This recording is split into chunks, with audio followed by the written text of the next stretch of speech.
드린 베드로전서 5장 6절에서 7절까지의 말씀 내용은 두 가지 권면의 말씀이지만 실상은 영적으로는 한 가지 권면의 말씀으로 너희 염려를 다 주께 맡겨버리라는 짧은 한 말씀의 교훈입니다. 그 앞에 하나님의 능하신 손 아래서 겸손하라, 때가 되면 너희를 높이시리라 하는 교훈의 말씀이 있는데, 이 하나님 앞에 겸손하는 것이 바로 우리 염려를 다 주께 맡겨드리는 것이 영적으로 보면 주 앞에서 겸손한 겁니다.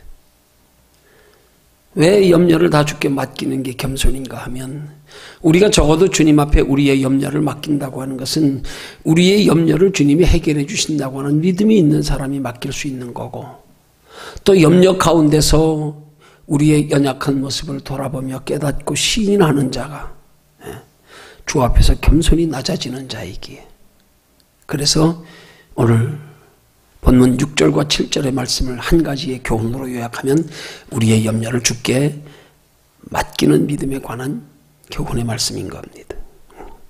오늘 이 말씀 통해서 하나님께서 우리에게 주시고자 하는 영적인 교훈이 무엇인지를 이제 함께 살펴보면서 하나님이 행하시게 하라 하는 말씀의 제목으로 함께 은혜를 나눕니다.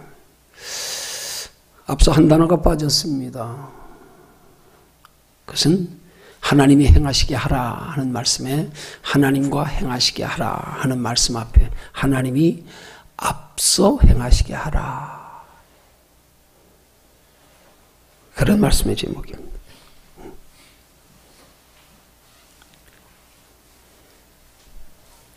오늘 본문의 말씀의 교훈의 초점인 너희 염려를 다 주께 맡겨버리라 하는 말씀의 뜻은, 우리의 염려하는 문제를 주께 맡기면 주님이 해결해 주신다는 뜻이 들어있습니다.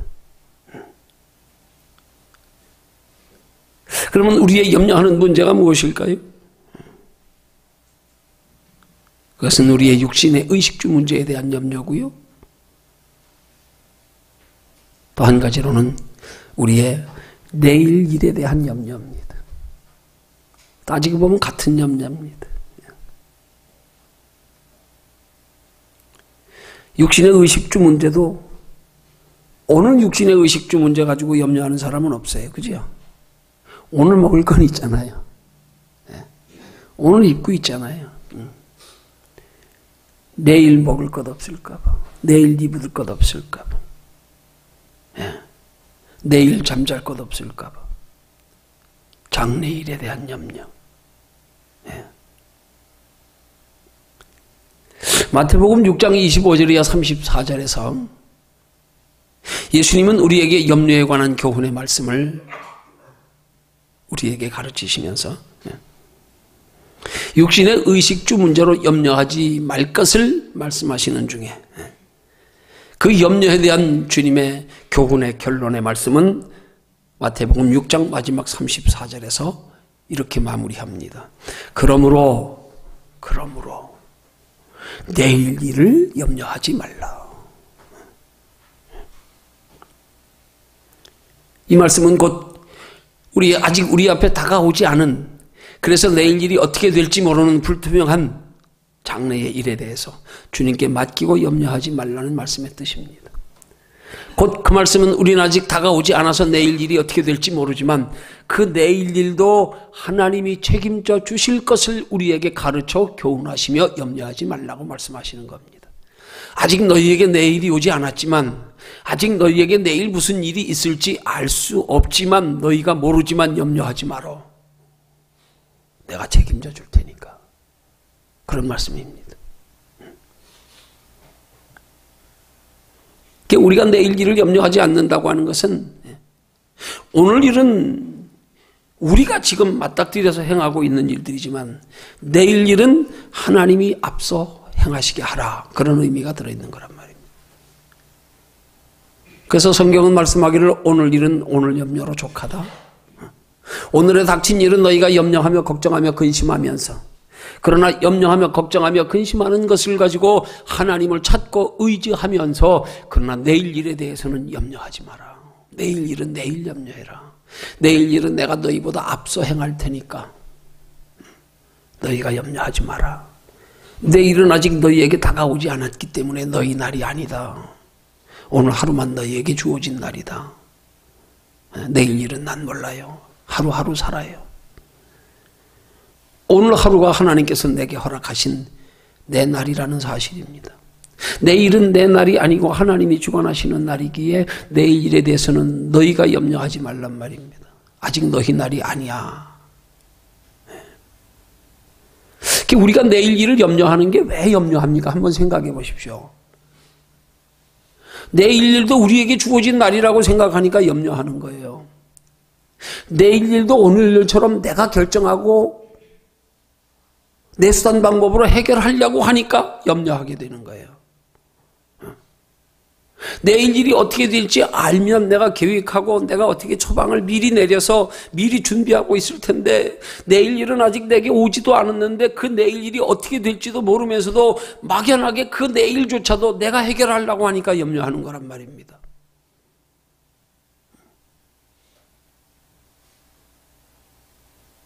그 내일 일을 주님께 맡기면 주님이 우리 앞서 행하십니다.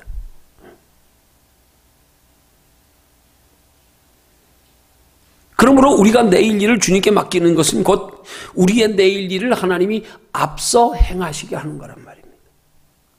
맡길 때 하나님이 앞서 행하십니다.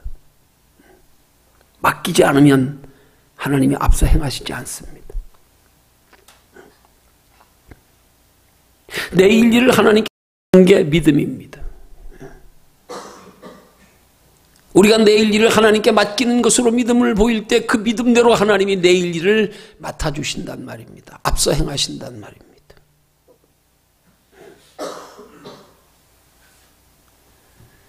하나님께 우리의 내일 일을 맡기는 것, 그게 믿음이라는 사실입니다. 아무리 우리가 오늘 믿습니다 하고 주님 의지해도 내일 일 맡기지 못하면 그건 온전한 믿음이라고 할 수 없는 겁니다. 마태복음 11장 28절이야 30절에서 우리가 잘 아는 수고하고 무거운 짐진 자들아 다 내게로 오라 하는 교훈의 말씀입니다. 그 말씀에 보면 예수님은 우리 인생에 수고하고 무거운 짐을 가지고 주님 앞에 나오라고 말씀하시면서 그 인생에 수고하고 무거운 짐을 주님께로부터 해결받기 위해서 주님 앞에 나오라고 말씀하시면서 우리 인생에 수고하고 무거운 짐을 주님이 대신 맡아서 앞서 행하시며 해결해 주시도록 할 수 있는 방법에 관하여 우리에게 권면하시기를 나의 멍에를 메라 그렇게 말씀하십니다. 여러분 들어서 잘 아시지요? 예수님이 말씀하시는 나의 멍에가 어떤 멍인지요. 이스라엘의 멍에는 두 마리의 소가 함께 매도록 되어 있습니다. 예수님이 우리에게 나의 멍에를 메라고 말씀하시는 것은 곧 예수님과 함께 멍에를 매자는 말씀입니다. 예수님과 함께 멍에를 맬 때에 예수님께서 우리 인생의 수고하고 무거운 짐을 해결해 주시겠다는 말씀입니다. 그런데 예수님께서 우리가 예수님과 함께를 멍에를 맬 때에 예수님이 우리 인생의 수고하고 무거운 짐의 문제를 해결해 주신다는 말씀 속에 또 한 가지 우리 인생의 문제를 해결해 주신다는 말씀에 영적인 교훈이 한 가지가 조건이 더 들어 있습니다. 그것이 뭐냐 하면 이스라엘의 풍습상으로 두 마리의 소가 함께 결의하여 밭을 맬 때에 주인은 두 마리의 소의 결의를 메우기 전에 멍에를 메우기 전에 먼저 싸움을 붙인다는 사실입니다. 그래서 이긴 소에게 고삐를 맨다는 사실입니다. 그래서 주인이 이긴 소에게 매인 그 고삐를 잡아 당기면 주인이 의도하는 방향으로 두 마리의 소가 순순히 따라가며 밭을 갈게 됩니다. 싸움의 진 소는 고삐 맨 소에게 졌기 때문에 고삐 맨 소가 방향을 틀어 가는 대로 순순히 따라가는 겁니다. 그러니까 주인이 그 고삐를 당길 때에 앞서가는 소는 고삐 맨 소고요. 뒤따라가는 소는 고삐 매지 않은 소입니다. 우리가 우리 인생의 앞길을 살아가면서 주님이 내 앞서가게 하시려면 그래서 내가 주님을 앞세우고 뒤따라가려고 하면 주님이 내 인생의 고삐를 메고 앞서가시게 해드려야 됩니다. 그러기 위해서 우리는 주님과 먼저 싸워야 됩니다. 먼저 내 인생에 앞서갈 자가 누구인가를 결정해야 합니다. 내가 내 인생을 앞서갈 거냐, 아니면 주님을 내 인생에 앞세워 가게 하실 거냐. 그 영적인 싸움입니다. 그 싸움에서 우리가 주님께 질 때 주님이 곱비 매시고 내 인생에 앞서 가십니다. 그러니까 주님이 우리 인생에 앞서 가시도록 하기 위해서는 주님이 곱비 매시도록 해드려야 됩니다. 그러면 주님이 곱비 매시도록 해드리는 게 뭐예요? 내가 주님과 싸워서 지는 거란 말입니다.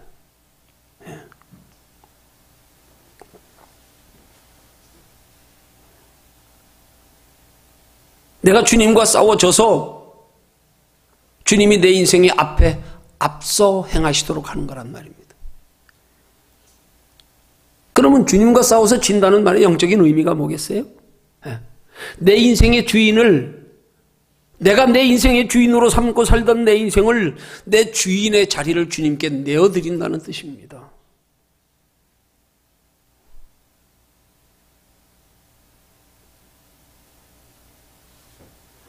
자, 그러면 그렇게 우리가 주님께 내 인생의 내 일을 주님께 맡겨드려서 주님이 내 인생의 주인 되게 하셔서,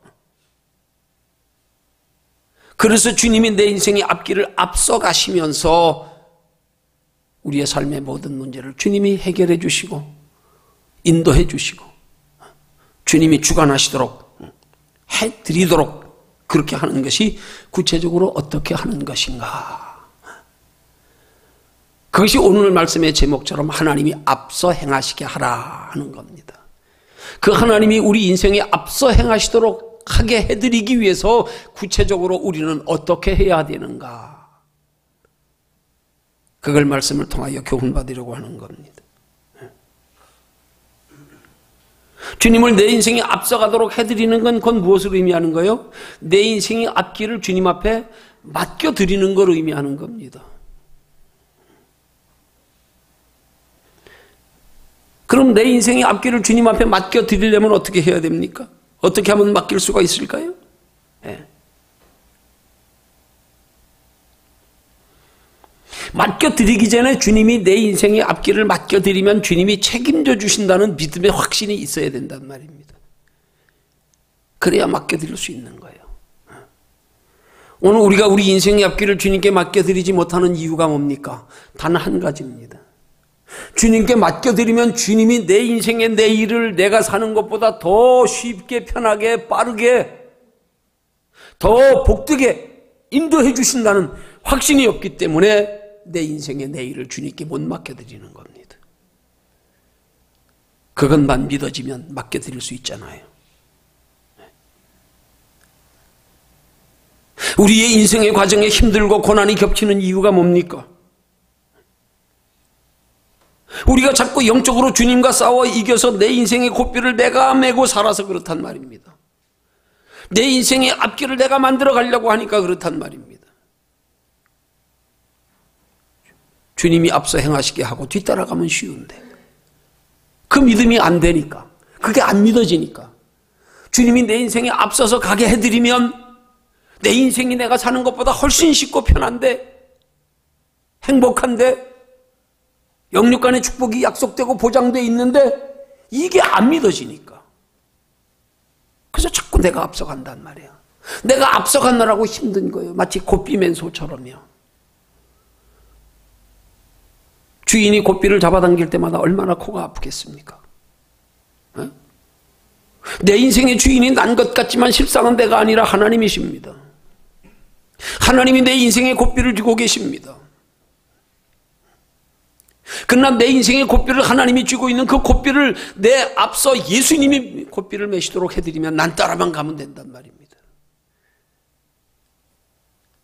그러면 하나님은 내 인생을 내게 간섭하셔서 직접 이끌어 가시는 게 아니라 날 인도해 가시는 주님을 통해서 우리를 이끌어 가신단 말이에요. 그러니까 우린 주님을 따라가기만 하면 된단 말입니다. 근데 우리가 스스로 고삐 메고, 주님이 내 대신 고삐 매주시면 내 인생을 쉽게 이끌어 가려고 하는데 자꾸 내가 내 인생에 고삐를 메고 가려고 하니까 그래서 힘든 거란 말입니다.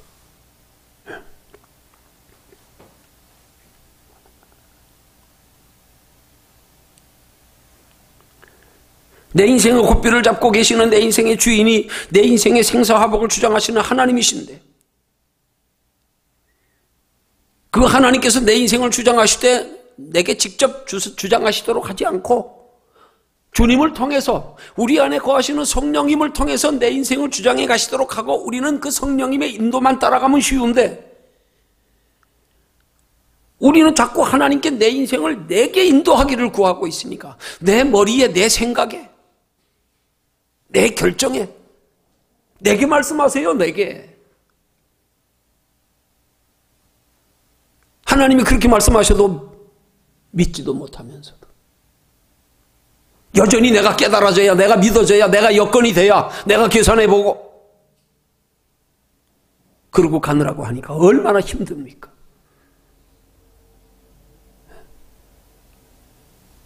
왜 힘든 거예요? 하나님이 가라고 하는 길로 가지 않아서 그런 거예요. 하나님이 인도하시는 길만 따라가면 쉬운데, 그 하나님이 인도하시는 길도 하나님이 내게 직접 인도하시는 게 아니라 내 안에 거하시는 성령님의 인도를 통해서, 오직 우리는 성령의 인도하심만 따라가면 쉬운데, 내 안에 성령님이 고삐 매시게 해드리고 난 따라가기만 하면 되는데, 자꾸 내 스스로 내가 결정하고 내가 내 인생이 고삐 매고, 그래서 힘든 거란 말입니다.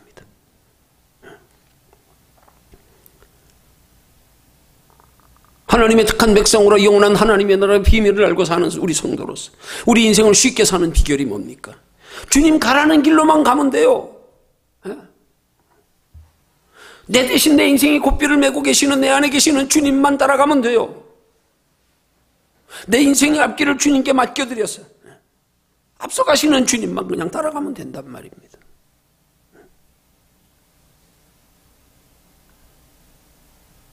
그러기 위해서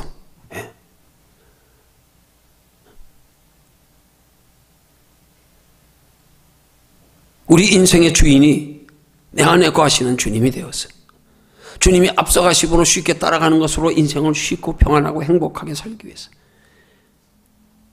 그래서 내 인생을 내 힘으로 사는 것보다 쉽게 살기 위해서 우리가 먼저 알아야 할 게 있습니다.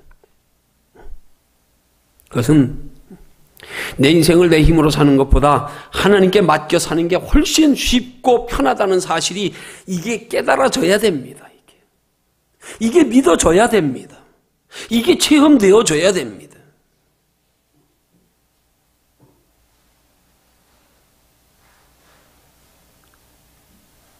그럼 주님 앞세우고 따라갈 수 있어요. 그럼 주님 앞세우고도 염려하지 않을 수 있어요.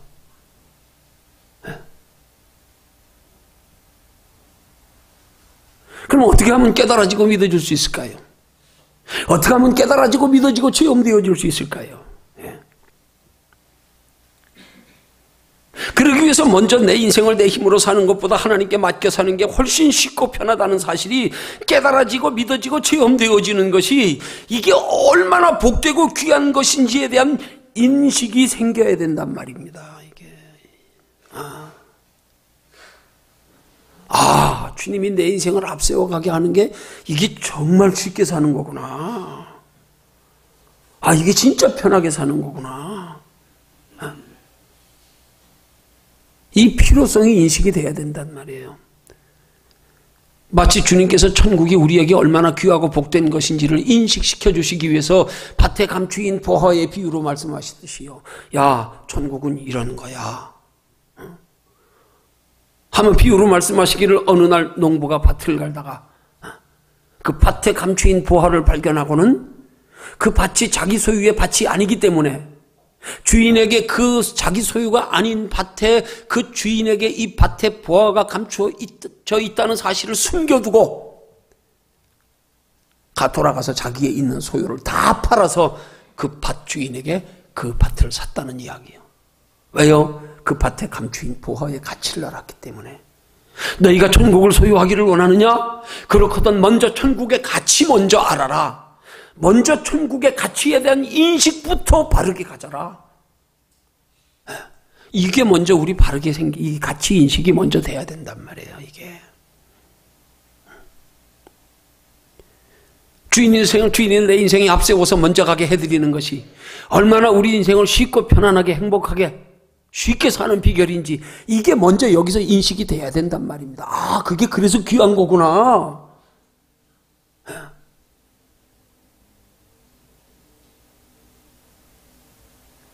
그래서 그런 분명한 가치 인식이 생겨지면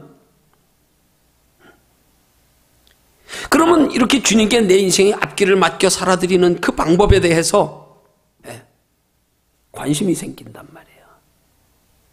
그 방법을 알고 싶은 간절한 마음이 생긴단 말이에요. 왜? 먼저는 가치를 알았으니까. 귀한 걸 알았으니까. 아, 저 귀한 걸 어떻게 하면 내가 소유할까? 여기에 관심을 가지기 시작한단 말이에요. 그 귀한 것을 소유하고 싶은 간절한 마음이 생긴단 말입니다.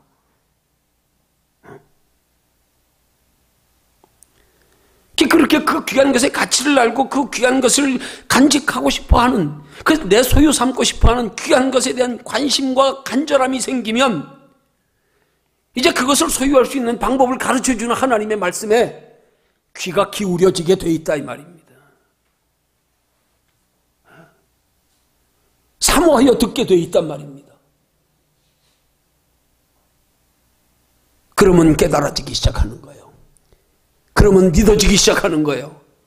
그러면 마음의 변화가 생기기 시작하는 거예요. 근데 이런 말씀을 듣기 전에 그 귀한 것에 대한 가치인식이 없고 그 귀한 것에 대한 관심과 간절함이 없는 상태에서 말씀을 들으니까 이게 내게 아무런 변화를 가져다 주지 못하는 거란 말입니다. 아무리 들어도 변화가 없어.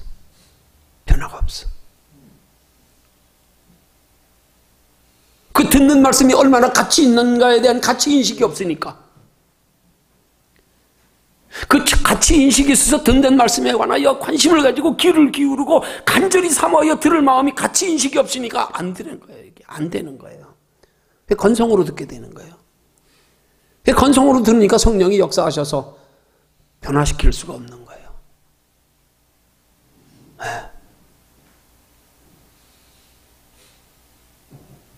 우리 신앙생활하면서 우리 이 가치인식이 가장 중요한 겁니다. 천국이 있음을 알면서도 아직도 천국에 대한 가치인식이 바로 되어 있지 못하면 관심 없어지는 거예요. 알아요, 다. 압니다, 천국 있는 거. 근데 가치는 인식을 못 하잖아요. 그러니까 뭐 천국을 그렇게 소유할 필요도 못 느끼고 그렇게 소중함에 대한 가치인식도 없으니까 뭐 육체로 살기 바쁜데 뭘 거기까지나.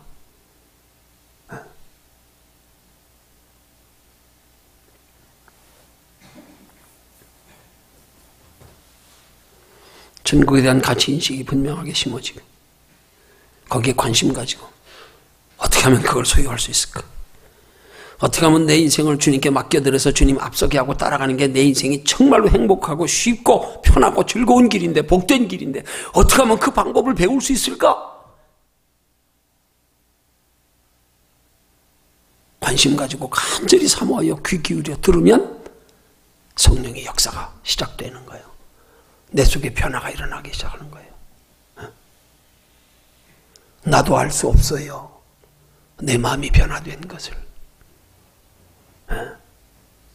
이 변화가 일어나야 됩니다.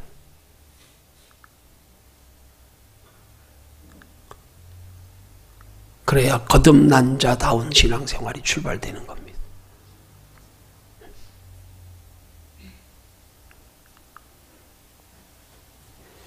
그러나 그렇게 깨달아지고 믿어지는 것으로 그치면 그냥 거기서 잠깐 은혜 받고 끝. 그 다음 단계로 그런 하나님의 말씀을 통하여 깨달아진 가치인식이, 그거 믿어진 것, 그 소중함을 알게 된 것, 그것들이 우리의 삶 속에서 체험되어질 때 그때 진짜 확실히 믿어지는 거예요. 은혜 받고 끝나는 건 아닙니다. 그건 시작에 불과한 거예요. 시작하다 마른 거예요. 은혜 받았으면 변화가 일어나야 되는 거예요. 은혜 받았으면 받은 은혜가 체험되어지고 삶으로 연결되어져야 되는 거예요. 은혜 받아서 삶으로 연결되어질 때 체험되어지는 거예요. 체험으로 통하여 믿어지면 하나님 살아계신다. 달라지는 거예요.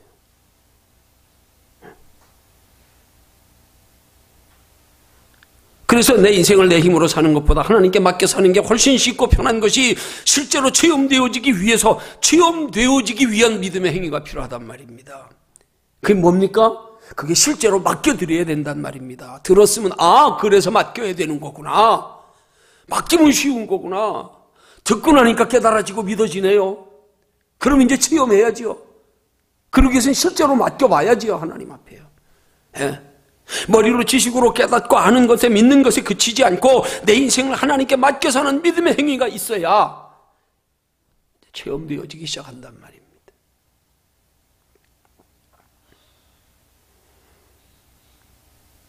그럼 내 인생을 그렇게 하나님께 맡겨 사는 믿음의 행위를 우리는 어떻게 하면 할 수 있느냐?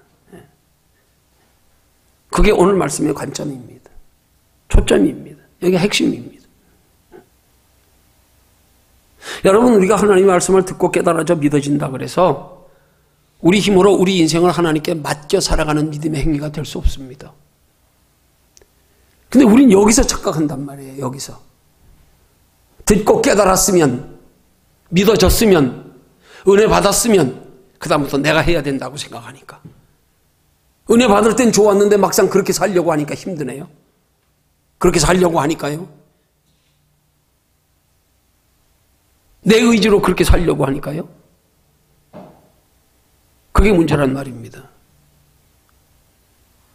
하나님은 내 인생의 내일을 주님께 맡겨 살아가면서, 그래서 주님이 앞서 행하시게 해서 우리 인생에 주님 따라가는 게 그렇게 쉽고 편한 길임을 우리가 깨닫고 믿었으면, 깨달아져서 믿어졌으면 그 다음번에 그렇게 행하는 것으로 그 하나님이 체험되어지는 과정에서도 여전히 하나님이 행하시기를 구하는 것으로 맡겨드려야 된단 말입니다.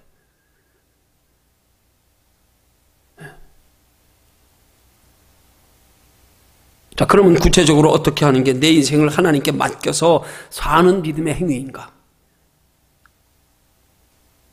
그 세 가지의 첫 번째는, 먼저는 말씀대로 사는 겁니다. 여러분, 말씀대로 사는 걸 내가 이해하고 믿어져서 말씀대로 사는 거라고 착각하고 오해하지 마십시오. 그러면 또 부담이 되기 시작하는 거예요. 그럼 믿어줘야지요. 안 믿어지는 걸 어떡하냐고요. 아니요, 말씀대로 사는 건 믿어져서 말씀대로 살기를 요구하시는 게 하나님이 아니에요. 그냥 말씀대로 살아.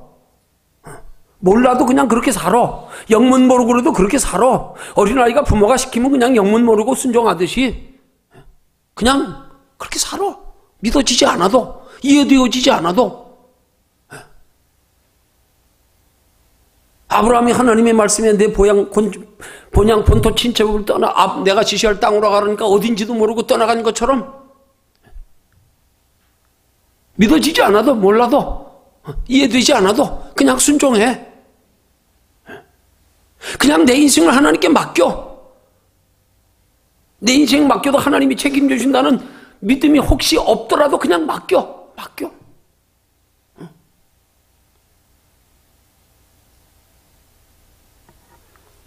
하나님은 맡기는 걸 믿음으로 맡길 때 믿음을 주시는 거예요. 맡길 때. 근데 우리는 순서를 바꿔가지고 믿음 주시면 맡길라 그러잖아요. 믿음 주시면 맡길게요. 복 주시면 열심히 할게요. 아니요. 먼저 맡겨. 먼저.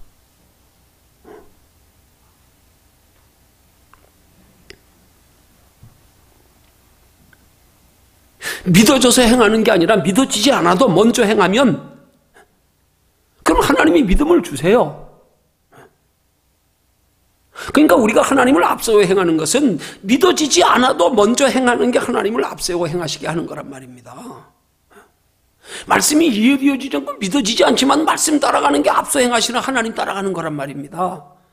근데 우리가 하나님 따라가는 게 힘든 이유가 뭐예요? 자꾸 하나님 따라가면서 먼저 믿으려고, 먼저 이해하려고 그러고요. 먼저 내 형편과 여건을 맞춰보고요. 그러고 따라가려고 하니까 못 따라가는 거예요. 안 되겠는데요?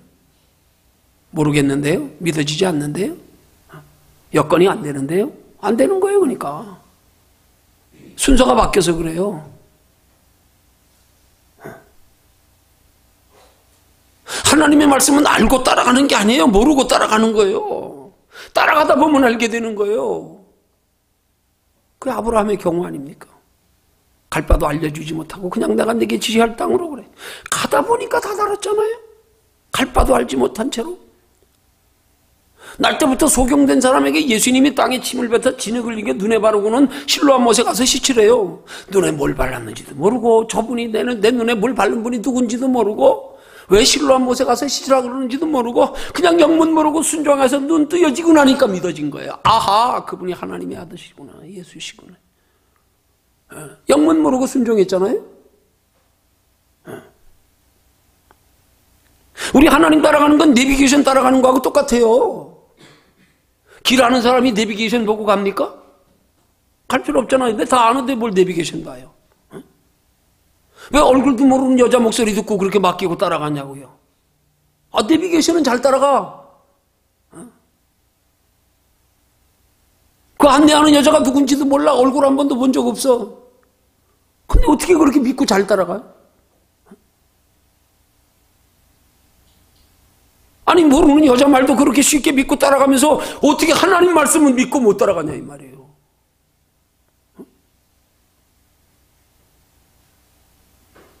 왜요? 원리적으로 보면은 우리가 믿고 따라가려고 그러니까 그런 거예요. 믿고 따라가려고 그러니까. 아니, 어떻게 보면 내비게이션은 믿고 따라가지요, 뭐. 왜? 다른 사람들 전부 몇 번 해보니까 이제 몇 번, 제대로 인도 안 해. 맞네. 그전에는 그래도 영문 모르고 따라가면서 체험되어지니까 믿어진 거 아니에요?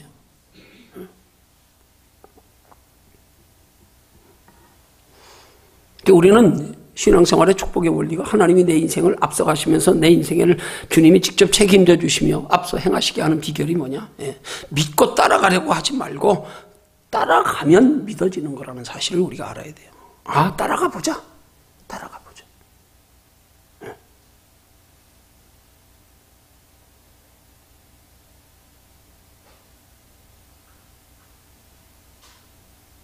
그렇게 말씀 따라 행하는 분들이 되시기를 주님의 이름으로 축원합니다.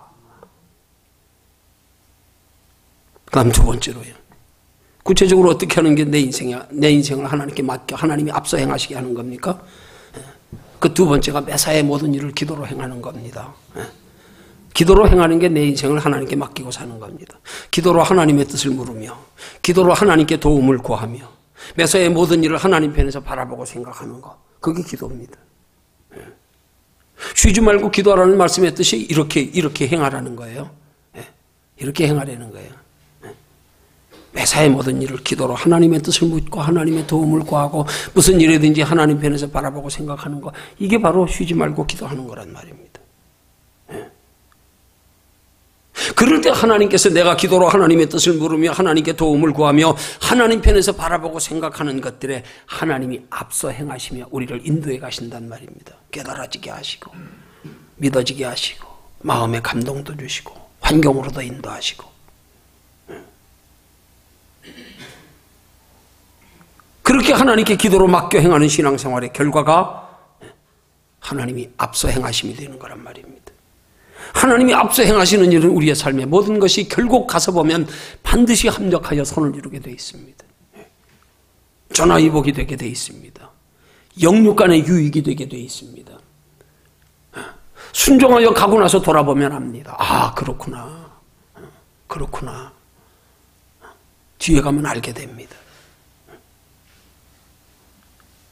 과정에서 내가 눈으로 보기에는 별로 보이는 것 없어요. 징조도 없어요. 뭐 그대로 되는 것 같지도 않아요. 눈으로 보이지 않아요. 금방 이루어지지 않아요.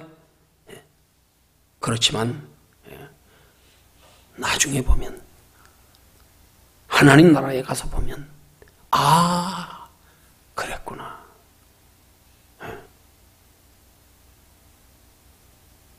여러분, 마중물의 원리 있잖아요. 물 한 바가지 부었다고 금방 어떻게 지하에서 금방 불이 끓어올라옵니까? 얼마나 기하에 깊이 있는가에 따라서 어떤 가뭄의 정도나 여러 가지 원리에 따라서 이게 물 한 가지를 붓고 얼마나 이게 그 안에 공기가 압축되어져 가지고 밑에 있는 지하수와 위에서 한 바가지 분 물이 이게 접점이 되어 가지고 끌어올려질 때까지 여러 번 펌프질해야 되는 거 아니에요?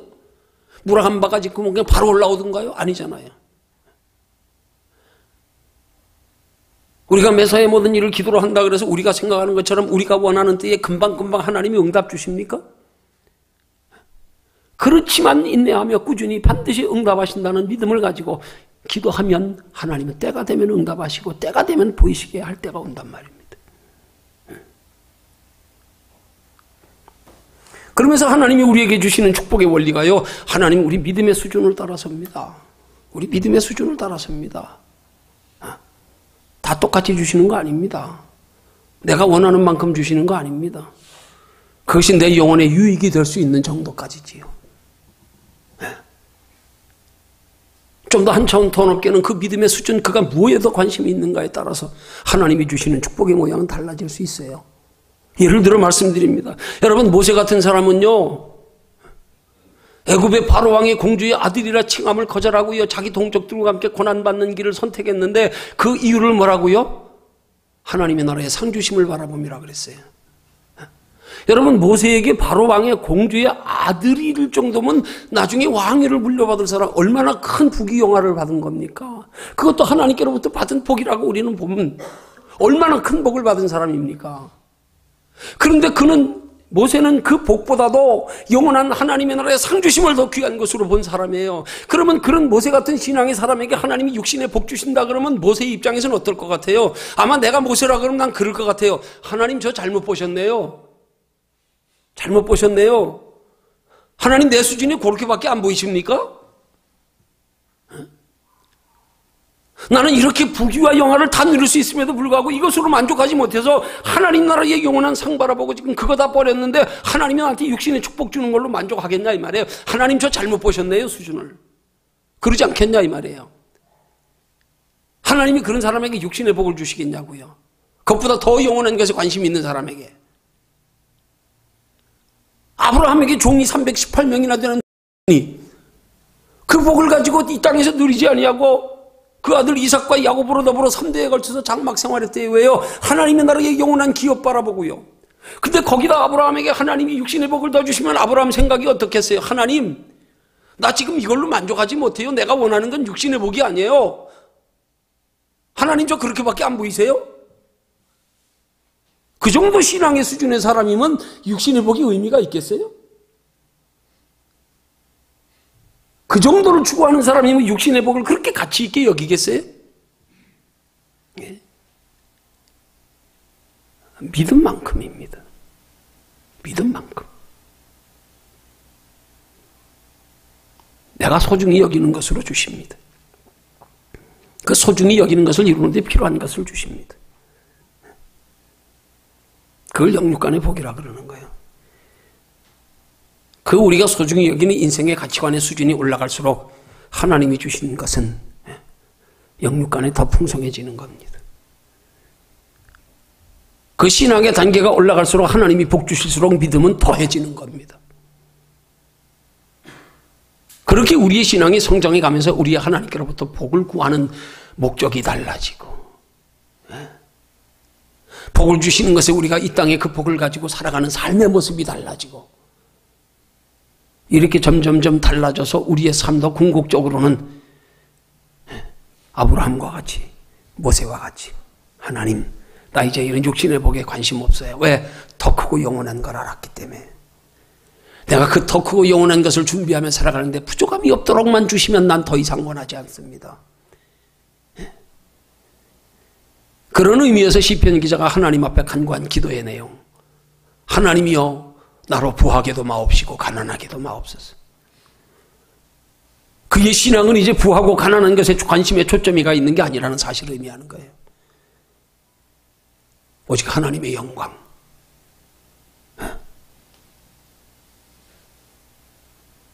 우리 하나님의 복 주심의 목적과 의도가 이렇게 우리의 신앙의 수준을 따라 서로 성장해 가면서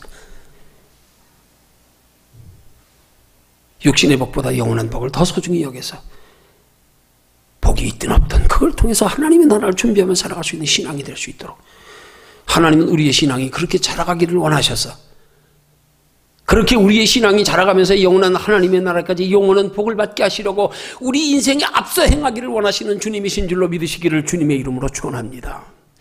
그런 목적으로 우리 인생의 앞길을 하나님이 앞서 행하시기를 구하는 신앙이 되시기를 주님의 이름으로 축원합니다. 마지막 세 번째로 구체적으로 어떻게 하는 게 내 인생을 하나님께 맡기고 사는 겁니까? 성령의 인도하심을 따라 사는 겁니다. 성경은 성령을 진리라고 말씀합니다. 요한복음 16장 13절에서 말씀하기를 진리의 성령이 오시면 그가 너희를 모든 진리 가운데로 인도하시리라 하고 말씀합니다. 성령이 우리를 진리 가운데 인도해 가시는 그 진리가 뭡니까? 영원한 생명에 이르는 길을 진리라고 하는 겁니다. 진리를 알지니 진리가 너희를 자유케 하리라. 이 세상이 진리가 아닙니다. 이 세상은 아담과 하와가 하나님의 명령을 어겨 선악과를 따먹음으로 에덴 동산에서 쫓겨난 잃어버린 낙원입니다. 신락원입니다. 아담과 하와가 쫓겨나서 살아가는 이 땅은 창세기 17절의 말씀에 보면 저주받은 땅입니다. 가시덤불과 엉겅퀴를 내는 땅입니다. 땀 흘려 종신토록 수고하여야 그 산을 먹고 소산을 먹고 결국은 흙으로 돌아가야 할 곳입니다. 이 땅에 무슨 진리가 있습니까? 이 땅에 무슨 소망이 있습니까? 진리의 성령이 오셔서 우리를 모든 진리 가운데로 인도하시는 것은 영원한 하나님의 나라에 이르게 하신다는 말씀입니다. 그 하나님의 나라에 이를 때까지 요한복음 8장 32절에 말씀하기를 진리를 알지니 진리가 너희를 자유케 하리라. 그 하나님의 나라를 바라보고 인도하심을 따라 살아가는 과정에서 우리를 인도하시고 보호하시고 평안 있게 하시고 축복과 위로와 소망 주시는 거예요. 하나님의 나라를 소망하며 준비하며 살아가기 위해서 우리의 자유는 그런 자유입니다. 그걸 전제로 한 자유가 되어야 됩니다. 하나님의 나라의 영원한 상을 바라보고 살아가는 삶 속에서 자유가 누려져야 되는 거지요. 하나님이 영원한 그런 그 상과 하나님의 나라는 관심도 없이 이 땅에서만 잠깐 누리는 것을 자유로 착각하면 안 됩니다. 이게 자유 아닙니다. 이거 방종입니다. 여기서 영혼 다 잃어버리잖아요. 믿음 다 잃어버리잖아요. 우린 자꾸 신앙생활하면서 육신으로 잠깐 사는 것만 자유하려고 자유의 개념을 눈에 보이는 것에만 두고 사니까 문제가 되는 거 아닙니까? 그런 자유 주시려고 진리의 성령을 보내신 게 아니에요. 영원한 하나님의 나라를 바라보고 사는 삶 속에서 여기서 자유를 누려야 가난해도 자유하고 평안할 수 있고요. 소망이 있을 수 있고요.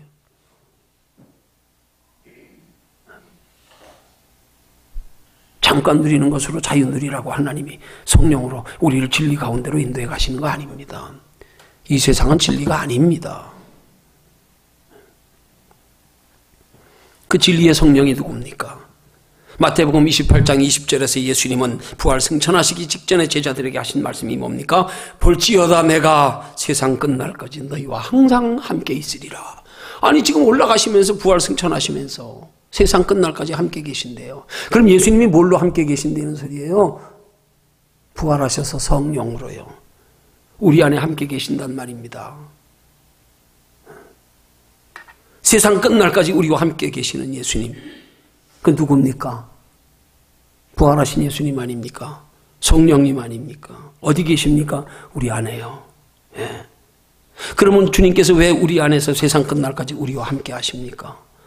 예수님이 십자가로 구원이 다 완성되어졌으면 굳이 다시 우리 속에 성령으로 계실 필요가 있을까요? 그냥 살다 가면 되지요.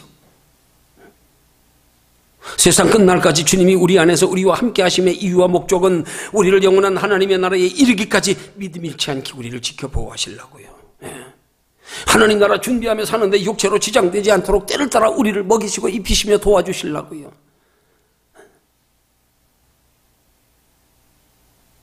공중나는 새처럼 들의 백합화처럼 하루 있다가 아궁이에 던져지는 들풀처럼 하물며 너희일까 보냐. 하나님 나라에 이르기까지 살아가는 삶에 내가 너희와 함께하면 너희 지키며 너희 필요를 따라 먹이고 입히시지 않겠냐? 더 무슨 말이 필요하냐?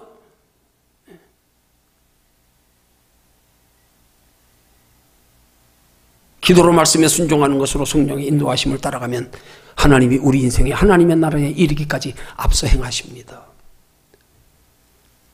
기도로 말씀으로 성령의 인도하심을 따라가면 앞서 행하시는 주님만 따라가면 됩니다. 걱정할 거 없습니다. 주님이 걱정되지 않도록 하나님이 우리에게 믿음을 주십니다. 체험을 주십니다. 네. 주님 따라가면 자연적으로 체험되어지는 겁니다. 기도하는 것으로, 말씀 따라가는 것으로, 성령의 인도하심 따라가는 것으로, 그게 하나님이 우리에게 요구하시는 바, 우리의 인생을 쉽게 살아가는 비결을 가르쳐 주시는 거예요. 네가 쉽게 살려고 하지 마. 너 보러 그렇다고 알았으니까 네 의지로 행동하라고.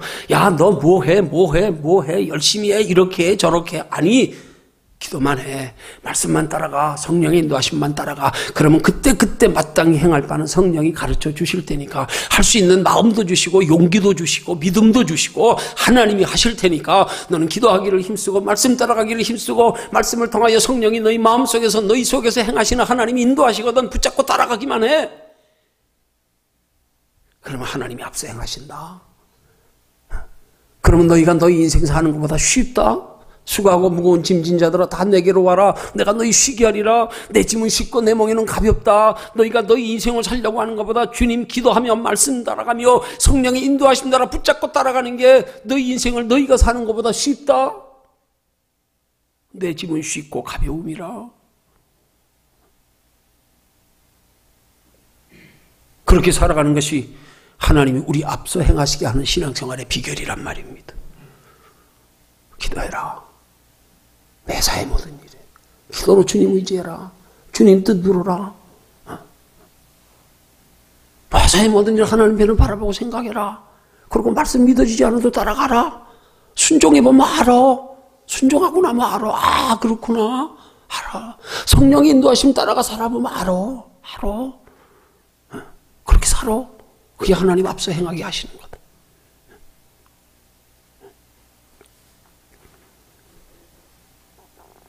결론 맺습니다.